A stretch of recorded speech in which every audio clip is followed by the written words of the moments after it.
It's over. That was the first line of the text, 2 words, on her screen. At 9:47 p.m., Jess stood at the edge of the most beautiful room she had ever been in. 200 people in formal wear laughing behind her. Seoul glittering 47 floors below the window, a string quartet playing something elegant in the corner. Waiters moving silently with trays of champagne catching the light. And she read those 2 words and felt her whole body go cold. She scrolled down with a hand that had stopped feeling like hers. It's over.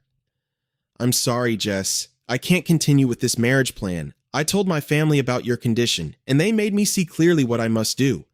A man like me needs a woman who can give him children without question or complication. I love you, but my family name, my legacy, and my future must come first.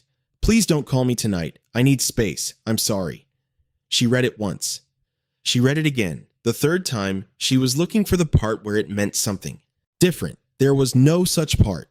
3 weeks. It had been 3 weeks since she sat across from Emeka at his kitchen table and told him about the diagnosis: premature ovarian insufficiency, reduced fertility, the doctor's careful language around the word challenging.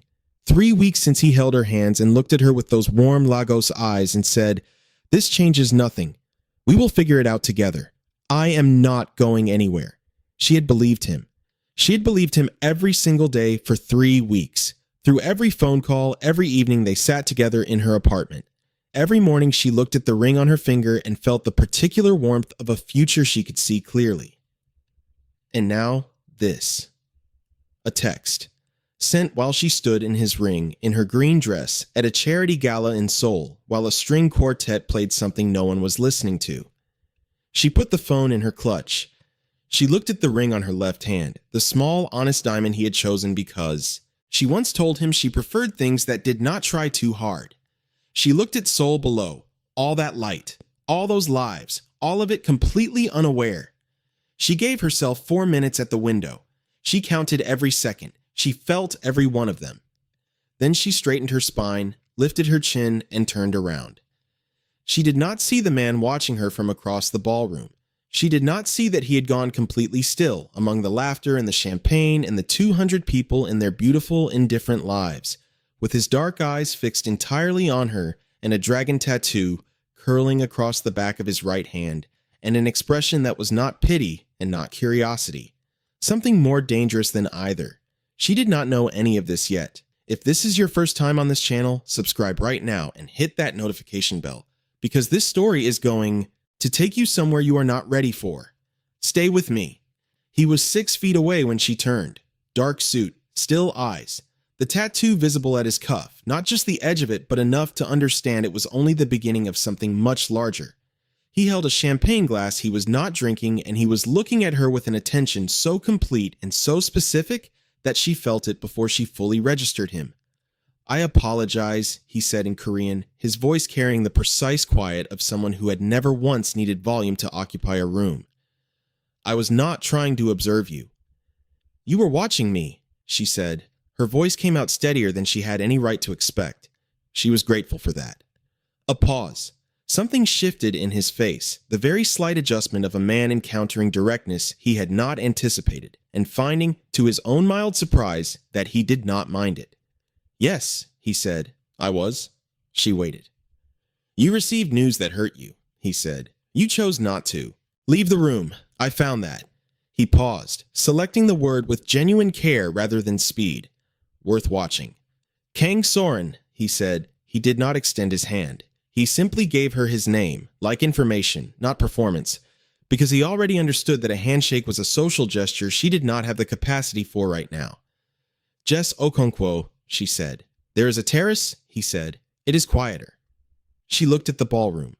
200 people who needed nothing from her tonight. The string quartet, the champagne, all of it continuing without her, completely indifferent to the text in her clutch and the ring she no longer wanted on her finger. "Yes," she said. The terrace was wide and cold and empty. Seoul spread below them in every direction. The Han River, a dark ribbon threaded through the city's light. Jess stood at the railing and breathed deeply. Cold air strips things to their actual shape, removes the decorative, leaves only what is real. She had always known this and had never needed it more than right now. Kang Sorn stood beside her at a distance that was considerate, close enough to be present, far enough to give her the room she clearly needed. He did not fill the silence with anything. He simply stood in it with her, which was rarer than it should have been and more useful than anything he could have said. "My fiancé ended our engagement," she said. She said it to the city rather than to him, to the lights and the river and the indifferent dark. "By text message, while I was standing in there in his ring." She paused. "I received a medical diagnosis 3 weeks ago. Reduced fertility," he told his family. They decided it was a problem. "His family," Kang Sorn said. Very quiet. Very flat. The tone of a verdict being organized at the back of a very still mind. "He agreed with them," she said. Ultimately. Silence. Below them, Seoul breathed and pulsed and continued its enormous, indifferent life. "Take off the ring," he said. She looked at him. "It is not his anymore," he said. "You do not owe him the weight of it on your hand for the rest of this evening." She looked down at the ring, the small, honest diamond. She thought about the kitchen table and his hands over hers, and this changes nothing, and she felt something in her chest crack, not break, crack, which is different, which leaves the structure standing while something inside it gives way quietly and completely. She took the ring off, put it in her clutch, felt the skin of her finger suddenly bare, slightly cool, strangely light. "Thank you," she said. "You do not need to thank me," he said. It was a practical observation. They stood on the terrace for 20 minutes. The cold air, the city below, the specific relief of not being required to perform recovery for anyone. When she went back inside, she was not better, but she was steadier. And steadier tonight was everything. She did not expect to see him again. She was wrong. The calls from Amika started the next morning. She did not answer. The first was at 7 a.m., the second at noon, the third at 10 p.m. She watched her phone light up in the dark of her apartment and felt nothing except the very specific tiredness of someone who has already moved past the thing that is still calling them. She was Jess Adaeze Okonkwo, 31 years old, second daughter of a retired civil servant and a woman who ran a fabric importing business in Lagos, with the energy of someone who had decided that exhaustion was a personal insult. She had grown up in Surulere, 3 sisters, 2 cousins who never seemed to leave, a mother whose laughter carried to the street outside the house. She had come to Seoul 6 years ago on a master's scholarship with nothing but 4 languages, Korean, Japanese, English, Igbo, and the particular stubbornness of a woman who had been told what she could not do. So many times she had stopped filing the information. She had built a life here, carefully and with full intention. She was a senior analyst at a consulting firm in Gangnam, the kind of job that required her to be simultaneously the most precise and the most diplomatic person in any room, which suited her the way that certain things suit people who were made for them. She had built community, friendships, a morning running habit along the Han River that she'd started 2 months ago and was not going to let a text message take from her. Her mother had called the night of the gala, weeping and then praying loudly for 4 minutes on the phone from Lagos and then saying, voice cracking through the line, "You are more than this report, Jess. You hear me? More than this." She heard her, but the community was louder. The Nigerian expat network in Seoul was not large. 300 people, the same church services, the same Itaewon restaurants, the same WhatsApp groups carrying the same conversations. And word that Jess Okonkwo's engagement had ended moved through it with the specific velocity of information that contains both sadness and something else. Something people did not say directly, but that lived in the pauses. In the particular way certain people looked at her when she walked into a room. Broken. Cursed. What will become of her now? Her aunt called 3 times recommending she return to Nigeria. A woman from her church pulled her aside after service. There is a pastor in Ogun State. He specializes in restoration. A colleague, a man she had considered a friend, made a joke at a team lunch that she did not fully parse until she was home alone that evening, replaying it. Then she sat with the exhaustion of it for exactly as long as it deserved. Then she stood up. She took the ring to a jeweler in Myeongdong and sold it. She bought herself dinner with the money, alone at a restaurant she had always wanted to try, with a book and a glass of wine, and she sat with herself in the deliberate way that people must learn to sit with themselves after loss. Not in resignation. in the quiet act of choosing your own company and finding it sufficient. She was not broken, she was not finished, she was loading. She saw him again 7 weeks later, Wednesday morning. Lobby of the Mirai Tower in Gangnam. Briefcase in one hand, coffee in the other, 4 minutes until a meeting she had prepared extensively for, and a voice behind her said, "Jess Okonkwo." She turned. Kang Sorn, 3 feet away. Dark coat. 2 men flanking him at a distance that was discreet but unmistakable. Not colleagues, something else. The tattoo visible at his right cuff, and in the morning lobby light, she could see it was not just the dragon. There was significantly more. "Mr. Kang," she said. "You work in this building," he said. 12th floor. "You?" "I own the building," he said. The elevator arrived. She stepped in. He stepped in beside her. His 2 men stayed in the lobby without being told to, and that specific detail, men who knew without instruction exactly what was expected of them, told her everything about the nature of what she was standing next to. "How are you?" he said. The doors closed. She considered the standard answer. Then she remembered he was not a man who asked things he did not mean. "Better," she said. "The first 3 weeks were significant. I'm past the sharpest part." "Good," he said. One word, but waited, the genuine relief of someone who had actually been wondering. The elevator reached 12. The doors opened. "Mr. Kang." She stepped out, then turned back. "Thank you. For the terrace. It was exactly what I needed." "I know," he said, and before the doors closed, "Drink your coffee before the meeting. You'll be sharper for it." The doors shut. She stood in the hallway for 3 seconds thinking about how he had known she had a meeting. Then she drank the coffee and went in. The following morning, she arrived at the building cafe at 7:15 to find him already at the counter. He said something quietly to the barista before she could order. Her coffee arrived with something she had not asked for, but that was exactly right. The precise variation she took on mornings when she had a long day ahead. She looked at him. He looked at the window. He did not explain how he had known. She filed this. 2 days later, they rode the elevator together in complete silence for 17 floors. It should have been uncomfortable. It was entirely not. It had the quality of the silence between 2 people who have already said the important things and are simply existing in proximity to each other, which is rarer and more significant than most people understand.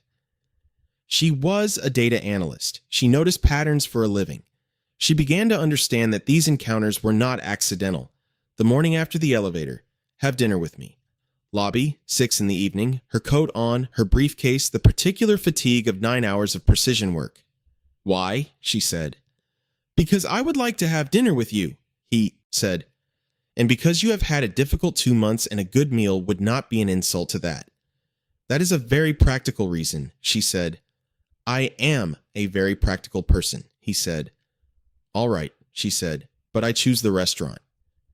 The corner of his mouth moved, just slightly. "Of course," he said. She chose a Korean-Japanese fusion place in Apgujeong she had been to twice before and trusted. No performance, just very good food and honest light. He arrived exactly on time. No flanking men tonight, just him in a different dark suit that communicated the same things as the last one. They ordered. The food arrived. For a while they talked around the edges of things, and she waited for the moment he would reveal himself to be something disappointing. Most people eventually did. He did not. "How did you end up in Seoul?" she asked. "I was born here," he said. "Educated in Tokyo, came back at 26. "What happened at 26? A pause. The genuine consideration she was already learning to distinguish from evasion. "My father died," he said. "I came back to handle what he left behind." "What did he leave behind?" she said. He looked at her across the table, the still dark eyes doing the calculation, not cold but precise, deciding how much truth this particular moment could hold. "More than most people would want," he said. "Less than some would think." "That is not an answer," she said. "No," he agreed. "It is not." He picked up his glass. "I will give you the real answer when I know you better." "And how will you know when that is?" "You will ask a different question," he said. "The questions change when trust accumulates." She looked at him steadily. "Then let me ask a different one now. Your sister, the one in Vancouver, you mentioned her once at the Gala. Just once, just barely. Your face did something when you said it." He went still. Not the controlled stillness he had worn all evening like a second suit. A different kind, the kind that arrives when something catches a person off guard and they need a moment to decide whether to let it show. "She is safe," he said quietly. "That is the most important thing. She is safe, and she does not carry what I carry, and I made sure of that a long time ago." "You sent her away," Jess said, not a question. "I sent her forward," he said. "There is a difference." Jess looked at him across the table. The food between them had gone slightly cool, and neither of them had touched it for 3 full minutes. She thought, this is a man who has spent his adult life making decisions that cost him things, and who has made peace with every single cost, and who has not once asked anyone to feel sorry about it. She thought, I know something about that. "Tell me about the tattoo," she said. He set down his glass. He rolled his right cuff back deliberately, giving her the full forearm, and she saw the dragon continuing up past the wrist into a full landscape. Mountains, a river running between them, and birds. Dozens of them covering the inside of his upper arm in the old precise Irizumi style, all of them lifting towards somewhere above the edge of the skin. "My grandfather started the tradition," he said, marking the body with the things worth belonging to. "The mountain is for my sister. The river is for a decision I made at 26 that I do not regret. The birds." He rolled his sleeve back down. "The birds are for later." She leaned forward. "You cannot say the birds are for later and expect me to think about anything else for the rest of this evening?" "I know," he said. And this time the corner of his mouth moved further than it had before. Not quite a smile, but the territory just before one. The country where smiles come from. "That is precisely why I said it," she laughed. The full Surulair laugh, the one that had embarrassed her as a child because it was too loud, too much, too entirely present. It broke out of her without permission the way it always did, and 2 people at the next table looked over, and she did not care even slightly. Kang Sorn watched her laugh with an expression she had not seen on him before. Open, completely, briefly open, like a window thrown wide in a house that kept all its windows locked. She stopped laughing. She looked at him. He looked at her. Neither of them spoke for a moment. "Tell me about Lagos," he said, quietly, as though they had not just been somewhere else entirely.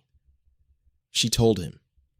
About Surulair and the noise of the house and her mother's laugh that carried to the street. About the fabric market on Saturday mornings, the color and sound and particular organized chaos of a place where everyone was negotiating everything simultaneously, and somehow it all resolved into something beautiful. About arriving in Seoul in February 6 years ago, the Han River half frozen, standing on a bridge in the cold, thinking, I have no idea what this city is going to ask of me.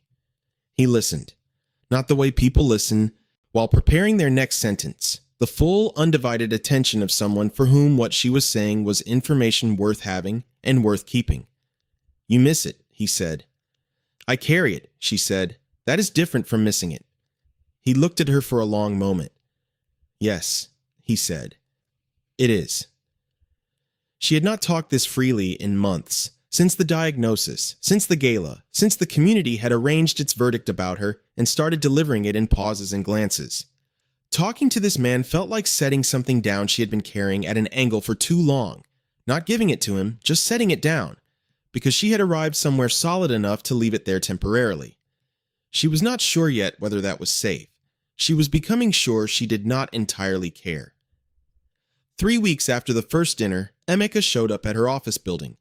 She came out of the elevator at 6:15 in the evening. Coat on, bag over her shoulder, mind still running the final, numbers from the report she had just filed, and he was standing in the lobby, taller than she remembered, or maybe grief had made him smaller in her memory and the reality of him in person was correcting that now. He was wearing the gray coat she had helped him choose at a market in Hongdae 14 months ago. The specific sight of it hit her somewhere she had not expected to be hit. Jess, he said. She stopped walking. She stood 6 feet from him and breathed. You weren't answering my calls, he said. No, she said. I wasn't. I need to explain. Emeka. Her voice was not unkind. It was precise, which is more controlled than unkind and ultimately more devastating. I have read everything you sent. I have heard everything you said through the people who called on your behalf. I understand your explanation completely. He took a step toward her. Then you know I made a mistake. I know you made a choice, she said. You are calling it a mistake now because the consequence surprised you. Those are different things.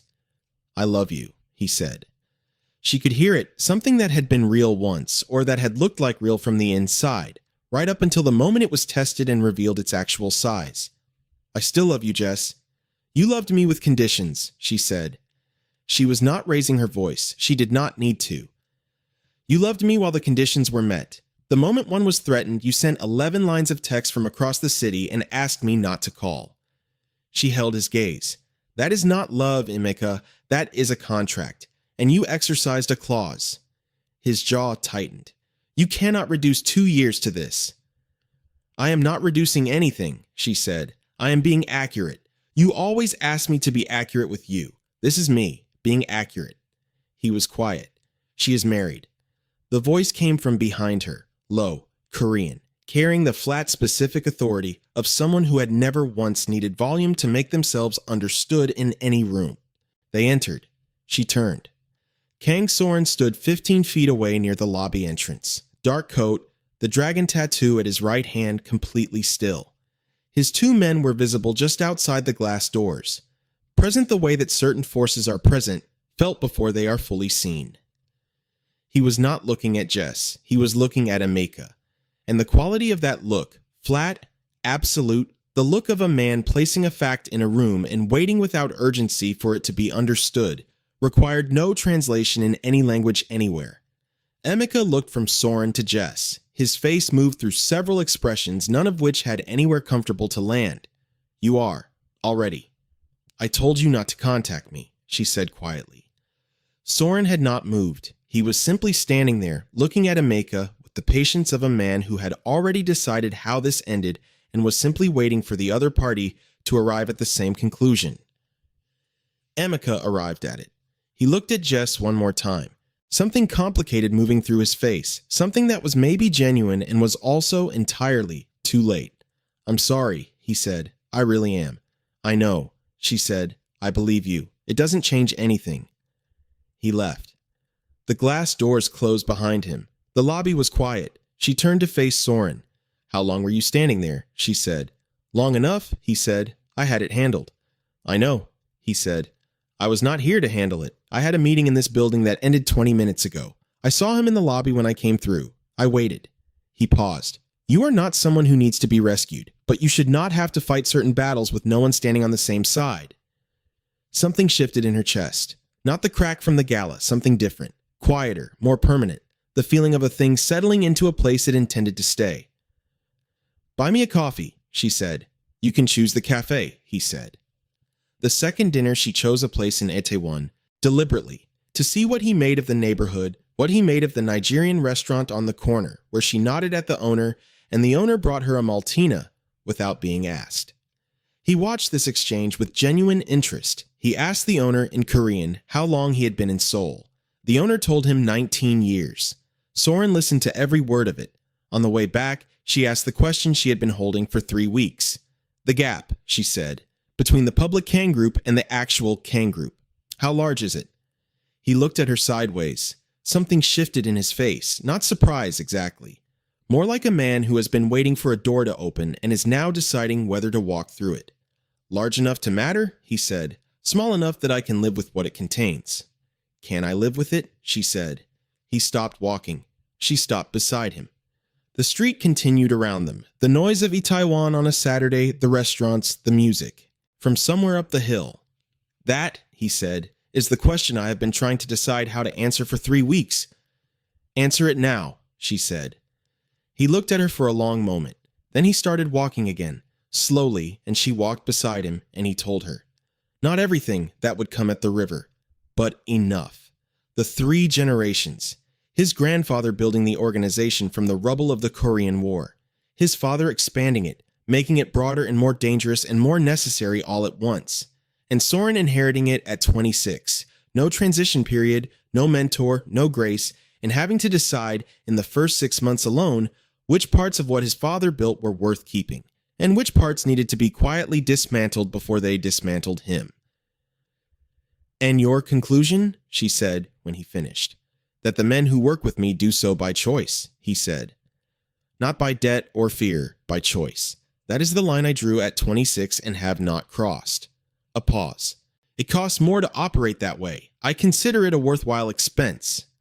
She walked beside him and thought about a man who had drawn a line at 26 in the middle of everything his father built and held it for 10 years without moving. She thought, I know something about holding a line. Then one evening, walking back along the Han River after dinner because the night was clear and she had suggested it, and he had immediately adjusted his coat and walked beside her without asking where they were going, he said, I need to tell you who I am. Completely. She looked at him. The river dark beside them. The city lights doubled in the water. Seoul arranged along both banks like an argument about light that had been going on for decades and showed no sign of resolution. I already know some of it, she said. I know you do, he said. I am telling you the rest. He talked for 20 minutes. She walked beside him and listened with the full attention she reserved for things that mattered. The undivided, nothing held back attention she gave to very few people. He told her the complete shape of the Kang organization, its reach across Seoul and Tokyo, and certain rooms in Busan that had no official addresses. He told her about the decisions he had made at 26 that could not be unmade, and the decisions he made every week that he carried without distributing their weight to anyone around him. He told her about the night his father died and the 7 days that followed and what he had understood, clearly and permanently, by the end of them. He told her all of it without softening it, without performing shame or pride, without asking her to feel any particular way about it. Just the truth, given completely, because she deserved it and because anything less would have been a form of lying to a woman who did not deserve to be lied to. When he finished, she did not fill the silence immediately. She walked beside him and let the information settle into its actual shape. Not the shape of something frightening, which she had expected to feel and did not, but the shape of something real. Complicated and real. The same shape as everything else she had chosen to love in her life. Lagos, Seoul, the work, the language she had built here word by word. Nothing she had ever chosen to love had been simple. She had never wanted it to be. When he finished, she was quiet for a moment. The river moved. A light on the opposite bank blinked twice and went still. Why are you telling me this now? She said. Because I am going to ask you something, he said, and you should have every fact before I do. She stopped walking. She turned to face him. The Han River moved behind him, dark and silver and continuous. Seoul stacked itself against the sky in every direction. The cold air between them was completely still. Ask, she said. I want you to be my wife, he said. The city did not stop. The river did not stop. The cars on the road above continued and the lights in. The apartment towers across the Han continued their patient blinking, and everything proceeded at its usual enormous and different pace, as though something enormous had not just been said at the river's edge on a Wednesday night in Seoul. But Jess felt the sentence arrive in the place where true things land, not in the chest, deeper, in the place the body reserves for things it actually believes. Sorn, she said. I know what I am asking, he said. I know the weight of the world you would be entering and what it would require of you. I am not asking, because I have not thought carefully about this. The still dark eyes, completely steady, holding hers without deflecting. I am asking because I have thought about nothing else for 6 weeks, and the answer is always the same. I want to build my life with you. Not a version of you. Not a version of this that comes with conditions or timelines or the particular cowardice of people who love you only until the cost becomes visible. He held her gaze. You, as you are, completely and without reservation. She felt those words arrive the way she had felt the 2 words on her screen at the Gala, total, landing everywhere in the body at once. But opposite, the absolute opposite in every way that mattered. My fertility condition, she said. I know about it, he said. It hasn't changed, she said. The diagnosis hasn't changed. I know, he said. I am not asking for a different diagnosis. I am asking for you. She breathed. The river moved. She looked at this man, the dragon and the mountain and the river and the birds that were for later, and she thought about everything she had been carrying since the gala and whether she was ready to set it down. Not hand it to someone else. Set it down. on ground solid enough to leave it. "If I say yes," she said slowly, "you need to understand all of what you are taking on. Not just the diagnosis, all of it. I am not a quiet woman. I push back. I ask questions you will not always want to answer. I will have opinions about your world, and I will voice them even when they are inconvenient. I will call my mother from your house in Igbo at volumes that are not compatible with silence." "I am counting on all of it," he said. The corner of his mouth moved further than she had ever seen it, especially the Igbo. "I will need time," she said. "How much?" 2 weeks, he nodded. Real patience, not the performance of it, the actual thing, the patience of a man who understood that the things worth having were worth waiting for properly. She took 12 days. On the 12th day, she sent him a single text. "Yes, but I am still choosing the restaurants." His reply came in 40 seconds. "Always." She called her mother. The reaction lasted 14 minutes. Igbo prayers at considerable volume. Weeping that was not sad, the particular weeping of a woman who has been frightened for her daughter and is being relieved of that fear all at once. Rapid questions about his family, his age, his faith, whether the Kang family would accept a Nigerian daughter-in-law, and 3 separate requests for a photograph sent immediately. Jess answered what she could and deflected what she could not, and at the end of all of it, her mother went quiet. The specific quiet of a woman organizing her deepest feelings into their simplest form. Then she said, "Jess, is he good?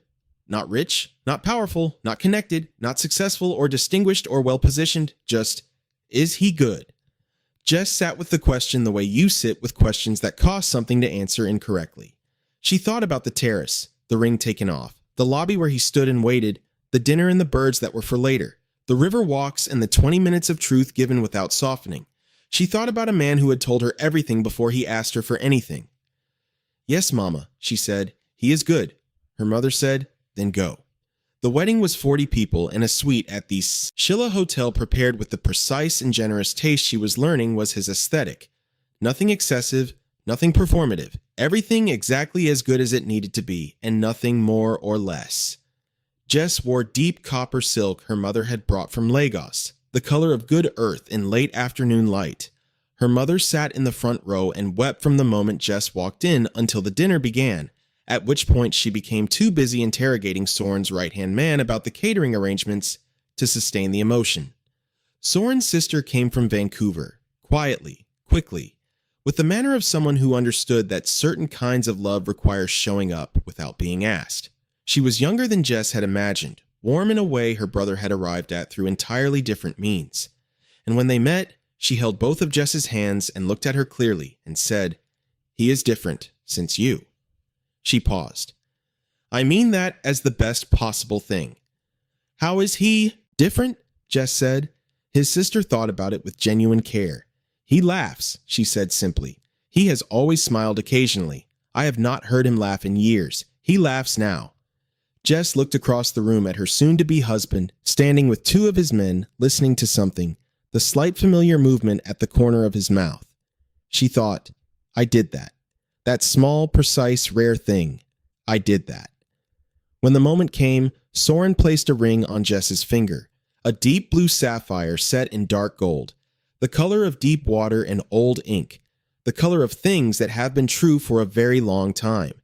He placed it on and held her hand a beat longer than ceremony required, and he looked at her with an expression she could now read without hesitation.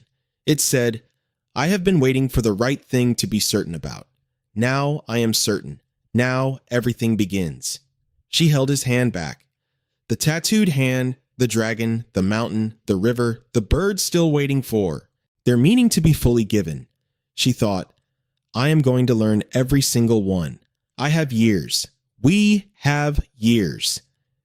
At the dinner, her mother sat beside Sorn and subjected him to the particular interrogation that Nigerian mothers reserve for the men their daughters choose. Direct, comprehensive, without apology. She asked about his parents, his intentions, his faith, his relationship with his sister, what he cooked, whether he knew how to fix things in a house. Sorn answered every question directly and completely, without performance, and when her mother asked, not rudely, simply directly, what exactly his business involved, he said, "I do what is necessary to protect what I value, and I do not apologize for the way the world is built." Her mother had looked at him for a long moment. Then she had nodded once, the slow, deliberate nod of a woman filing a verdict. She did not ask again. Later, when the guests had gone and the suite was quiet and Seoul was doing its late-night arrangements, outside the window, Jess sat on the edge of the bed still in her copper dress and looked at the sapphire on her finger, the color of deep water. She thought about all the versions of this night she had imagined across 2 years with Emeka. The version she had planned, the version she had grieved, the version she had slowly, painfully released. She thought about how completely different this was from any of them, how she would not have traded it. Sorn came and sat beside her. He did not say anything. He simply sat beside her in the quiet and let the moment be the size it actually was. After a while, she said, "Thank you." "For what?" he said. "For asking me at the river," she said. "For telling me everything first. For waiting 12 days without making me feel the weight of the waiting." He was quiet for a moment. "You made a decision that cost you something to make," he said. "The least I could do was make the space for it properly." She looked at him. This precise, still, dragon-tattooed man who had watched her from across a ballroom and gone completely still, and then crossed the room and given her nothing she had not asked for and everything she had needed. She thought, "I did not know people like this existed. I am very glad I was wrong." There were rooms in his life she did not enter. She had accepted this before she said yes. The way you accept the architecture of a place you choose to live, you do not knock down load-bearing walls simply because you are curious about what is behind them. When he came home late and showered for a long time and then sat in the kitchen in a particular silence, she made tea and sat across from him, and that was enough. And they both knew it, and no further negotiation was required. She was not naive. She had chosen this world with its full weight, and she carried her portion of that weight without complaint and without pretending it was something other than what it was.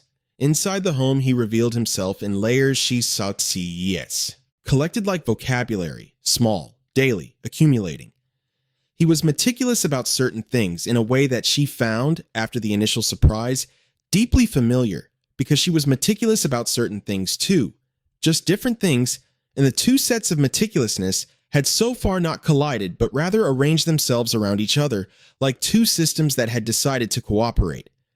He had a specific way of organizing the desk in the study that she did not touch, not because he had asked her not to, but because she could see it had a logic, and disrupting logic for no reason was not something either of them was interested in.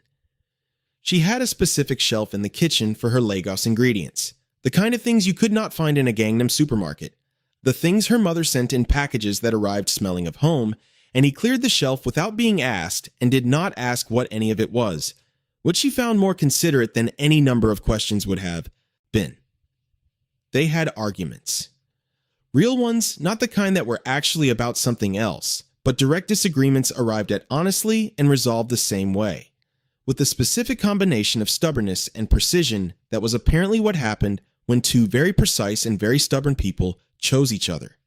The first was about a decision he made without consulting her that affected her schedule, and she told him directly that she needed to be consulted, and he said, "You are right," and did not revisit the issue with any additional defense of his original position, which she found both correct and slightly disorienting because she had prepared for the follow-through argument and it did not come. The second argument was about her safety, which he took seriously in a way she sometimes found excessive and which he found non-negotiable. And they arrived eventually at an arrangement that satisfied neither of them completely and both of them enough, which was, she was learning, what successful negotiation between two people who were genuinely equal actually looked like. Then, one evening, 4 months into the marriage, she came home to find Sorn standing at the kitchen window, looking at the city with the particular stillness that was different from his ordinary stillness, not the controlled quiet of a man thinking, but the controlled quiet of a man who has received information and is deciding what to do with it. "What happened?" she said, not a question. He turned. He looked at her for a moment. "A man came to your office building today," he said. "He asked at reception for you by name. He was not Emeka." She set her bag down. "Who?" "Someone connected to a situation I am currently managing," he said. "He was asking about you to send a message to me." A pause. "He will not do it again. But I need you to know that it happened." She stood in the kitchen doorway and felt the weight of it, not the fear. She was surprised to find she was not afraid, but the weight of understanding, fully and concretely for the first time, what she had chosen, that his world had edges and those edges were occasionally sharp and she was now inside them. "What do you need from me?" she said. He looked at her carefully. "Awareness," he said. "Not fear. There is a difference. I need you to be aware, not afraid." "I am aware," she said. "I am not afraid." She paused. "Are we safe?" "Yes," he said. "Completely. I have made certain of it." He crossed the kitchen toward her. "I am telling you because you deserve to know, not because you needed to be protected from knowing." She looked at him. She thought about what he had said at the river. "I know what I carry and what that would require of you." She had understood it then in the abstract. She understood it now in the specific, and she found that the specific was not, as it turned out, different from what she had agreed to. It was exactly what she had agreed to. "Make dinner," she said, "and tell me the rest of it." He made dinner. He told her the rest of it. They sat at the kitchen table until midnight, working through the details the way they worked through everything. Directly, completely, without performing ease they did not feel or pretending the situation was smaller than it was. When they went to bed, the situation had not changed, but she had understood it. An understanding she had always found was the only reliable antidote to fear. He made jollof rice once, after 3 days of what she could only describe as visible research. She ate it in careful, respectful silence before saying it was good. It was. It was also the most aggressively seasoned jollof she had encountered in her life. Jollof with a strong opinion. Jollof that had clearly decided it was not going to be questioned. And she understood from it that if Kang Sorn was going to do something, he was going to do it as though his entire reputation depended on the result. She told her mother about it that evening on the phone in Satya. Igbo, laughing, and heard him in the kitchen pause whatever he was doing to listen to the sound of it. He ran every morning at 5:30 along the Han River without exception, regardless of weather or the weight of the previous day. And she joined him twice. Once in November when the cold came off the water like a living thing. Once in December when the path was dark and the city was still, and running beside him in the pre-dawn silence felt like the most intimate thing she had ever done with another person. Neither of them speaking. The river beside them, the city beginning to wake around them, just the sound of their footsteps and their breath. She was not built for running. She ran the way she did most difficult things, by refusing at every moment she wanted to stop. She finished both mornings barely, and he said nothing about this, which she understood as the specific respect of a man who recognizes effort without needing to announce it. He learned Igbo. Slowly, one word at a time, by repetition and will rather than inspiration. The first time he said "enen," a term of endearment, a word that carried the full warmth of a language she had spoken since before she could remember, she stopped in the middle of the kitchen and looked at him with an expression that had no composed version. He waited with the patient attention of a man who understood this was significant and did not try to manage its significance. She turned away briefly. She turned back. "Your pronunciation is perfect," she said. He said it again. She laughed, the full laugh, the sourire laugh, the one that moved through walls and across rooms and down corridors, and he watched her with the expression she had learned to read as his version of complete joy. Quiet, deep, the surface of the still water moved all the way down to wherever it ended. She told him she loved him on a Tuesday evening. They were reading in the same room, each in their own corner of the sofa, Seoul doing its evening arrangements through the window behind them, the city going about its business in the beautiful, indifferent way it always did. "I love you," she said. First to her book, then she looked up. "I love you, Sorn." He set down what he was reading. He crossed the room and sat beside her and took her face in both hands, the tattooed right and the unmarked left, and looked at her with the open expression, fully open, every window in the house thrown wide at once. "I have loved you since the Gala," he said, "since you stood at that window and made the decision in 4 counted minutes not to fall apart in a room full of people who would have watched you do it. I did not know what to do with it because I had not been prepared for it. I have been prepared for a great many things in my life." His hands warm on her face, his eyes completely steady. "Not for this, never for this." He looked at her. "I love you. Completely and without conditions, not because the moment calls for it, because it is accurate. And you are a woman who deserves accurate things above all others." She laughed. It broke through the solemnity of the moment the way her laughs always broke through things, without asking, without checking whether it was appropriate, enormous and present and entirely hers. And he watched her with the expression she had decided, sitting at a restaurant in Apgujeong on their very first dinner, that she wanted to spend the rest of her life being responsible for producing. 7 months into the marriage, Emeka tried one more time, a handwritten letter delivered to her office through a mutual contact, which told her he had spent real time on it. The effort of handwriting, the calculation of choosing a mutual contact who might make her feel obligated to engage. She held the envelope in the lobby of the Mirai Tower for a moment. The same lobby, the same marble floor, where he had stood in his gray Hongdae coat trying to undo what a text message had done. She put the letter in her bag unopened and went home. That evening she placed it on the kitchen counter in front of Sorn. "From Emeka," she said. "I haven't opened it." He looked at it, then at her. "What do you want to do?" "Nothing," she said. "I want it to not exist, but I'm telling you because I tell you things." He picked up the envelope, held it for a moment with the stillness of a man making a precise decision about something small that is also something large.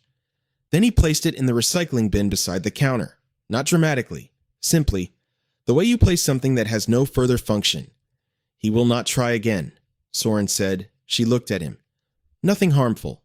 "Nothing harmful," he said. "His firm has 3 contracts pending with companies in my network. Those contracts will experience delays, complications. He is a finance man. He will understand the message without being able to prove it is one. He will not try again." She stood in the kitchen looking at her husband, at the dragon, and the mountain and the river and the birds for later, and felt the full specific weight of being completely and unconditionally protected. Not owned, not controlled, protected. The way that certain people protect certain things not from obligation, but because the value is self-evident and the choice is therefore simple and does not require discussion. "Thank you," she said. "You do not need to thank me," he said. It was a practical observation. She looked at him. Then she laughed, because he had said those exact words on a cold terrace at a charity gala almost a year ago, standing beside a woman in a green dress with a text message in her clutch and a ring she was about to take off forever. The same words, a completely different world built between them since. Here they were. 3 weeks later, on a Tuesday afternoon in a consultation room at a hospital in Gangnam, the doctor turned his screen toward her and said something her body had apparently decided without consulting her. Her hormone levels had shifted, unexpectedly, significantly, in a direction the original diagnosis had not predicted and the doctor had not anticipated when he filed the paperwork 14 months ago. "Jess," he said, "you are pregnant, approximately 5 weeks." The room continued to be a room. She looked at the screen. She looked at her hands. She looked at the doctor. "Say it again," she said. He said it again. Carefully, completely, with the same kind eyes that had delivered the original diagnosis. The one that had used the word challenging to do the work of another word she had not been ready to hear. But this time, the folder he handed her was light. This time, everything moved in a different direction. She thanked him. She walked to her car in the hospital car park and sat in the afternoon light bouncing off the building's glass. She sat for a long time. Long enough for a cloud to cross the sun and the light to change and change back. This moment belonged to her and did not require an audience. She thought about the word challenging, how she had carried it, not the word itself, but the weight of it, the way it had settled into every corner of how she understood herself and how others understood her. The doctor had not said impossible. He had said challenging, and she had heard that word and kept going anyway. Through the gala, the terrace, the jeweler in Myeongdong, the elevator, the cafe, the dinner in Apgujeong, the river, the 12 days, the wedding, the jollof rice, the Igbo lessons, the kitchen, the letter in the recycling bin. She had kept going. And here in Bay 11 of a Gangnam hospital car park on a Tuesday afternoon, the word challenging had finally, completely revised itself. She looked at the light on the building's glass. She breathed. Then she picked up her phone. She thought about a Tuesday afternoon 14 months ago and a different folder in the word challenging. She thought about 2 words on a screen in a ballroom at 9:47 p.m. She thought about a ring taken off on a cold terrace by a man who said it is not his anymore with a precision that had been, in that moment, the single most useful thing anyone had said to her in her life. She thought about 4 minutes counted at a window. She thought about a woman who had refused to leave the room. She thought about the birds that were for later. She called Sorn. He answered on the first ring. He always answered on the second. He answered on the first and said simply, "Jess, come home," she said. "I need to tell you something in person." A pause. The quality of it changed, sharpened, the way a room changes when the temperature drops suddenly. "Are you safe?" "Yes," she said, and then she could not hold it another single second longer. "We're going to have a baby, Sorn." The silence that followed was the fullest she had ever heard in her life. Not empty, the complete and total opposite of empty. Packed to the point of weightlessness, the silence of something enormous. Arriving in the life of a man who had been prepared for a great many things and had not been prepared for this. She heard him breathe. Just breathe. "Say that again," he said. Barely above a whisper. All the practiced stillness, all the controlled quiet, gone. Just his voice, stripped down to its actual unguarded self. "We are going to have a baby," she said. 5 weeks. The doctor says 5 weeks. Another silence.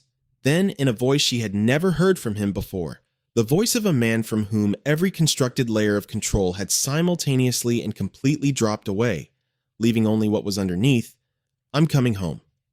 He was there in 8 minutes, still in his coat. She was in the kitchen when the door opened, and he crossed the apartment without slowing and held her, not with the deliberate measured care of a man always aware of his own weight in a room. Just completely. Without architecture, without management, completely. She held him back. They stood in the kitchen, for a long time without speaking. The city visible through the window, the Han River somewhere beyond the buildings, silver and perpetual, the way it had always been and the way it would always be. "The birds," she said eventually, into his shoulder. "You said the birds were for later." He pulled back. He looked at her with the open expression, fully, completely open, every window and every door thrown wide. "The birds," he said, "are for the things I did not know I was waiting for." He removed his jacket. He rolled up his left sleeve. The left. The one she had seen only in glimpses and partial views, which he had always shifted just slightly away from her direct line of sight. The full composition revealed itself at last. The mountain at the shoulder, the river running down the forearm, and the birds. A full murmuration, dozens of them rendered in the old precise Irizumi style, lifting from somewhere below the frame of the skin toward somewhere above it, toward a sky that existed, beyond what the tattoo could contain, beyond what any skin could hold. All of them rising, every single one of them rising. "Tell me everything," she said. "Every mark, every meaning, all of it." "It will take years," he said. "Good," she said. "We have years." He covered her hand with his, the marked hand over hers, the dragon across his knuckles warm against her skin, and they stood in the kitchen of their home as Seoul arranged itself outside the window in its enormous and indifferent beauty. Jess Okonkwo thought about a woman who had stood at a ballroom window at 9:47 p.m., reading 2 words on a screen and felt the floor drop completely out from under her. She thought about how far that woman had walked. Not away from herself, never that. Toward herself. Toward the full, unedited, unabbreviated version of the person she had always been. The one that other people's fear had tried to reduce to a medical report. Tried to end with 11 lines sent on a Friday night while she stood in Daguman Aru. Someone's ring in a green dress 47 floors above a city that did not know or care what was happening to her at that window. The city had not known, but she had known. She had known in 4 counted minutes that she was not done. She thought about what it had taken to remain at that window. It had not been courage. Courage implies a choice, and at the window she had not felt like she was choosing. She had felt like she was simply refusing. The way a river refuses to stop moving, the way birds refuse to stay on the ground. The story had not been over. It had been, in every sense that mattered, about to begin. She thought about her mother flying in from Lagos to meet the baby, filling the apartment with Igbo and palm oil and laughter loud enough to reach the street. She thought about Sorn's sister coming from Vancouver, those clear eyes, the woman who had said he laughs now with the relief of someone who had waited a long time to say it. She thought about a child who would grow up between Lagos and Seoul, carrying both as home, which was not a division but a doubling. She thought about the birds, every single one of them rising. She pressed her palm against the tattoo, the dragon, the mountain, the river, the birds, and felt the ink warm under her hand. He had chosen all of it.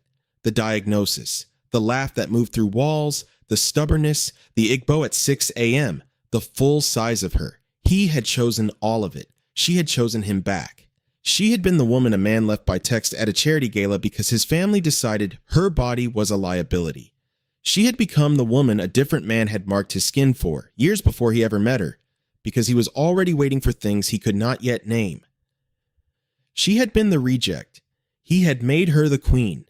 But the truth, held in the kitchen, his hand over hers, the birds rising up his arm toward a sky that went beyond what any skin could hold, was that the queen had been inside her all along, standing at the window, counting 4 minutes, deciding to remain. She had always been the queen. The world had simply been slow to understand it. If this story stayed with you, hit that like button right now. Drop a comment below telling me which moment broke you open, and share this with someone who needs to hear that being written off is not the same as being finished. Subscribe if you have not already. I will see you in the next episode.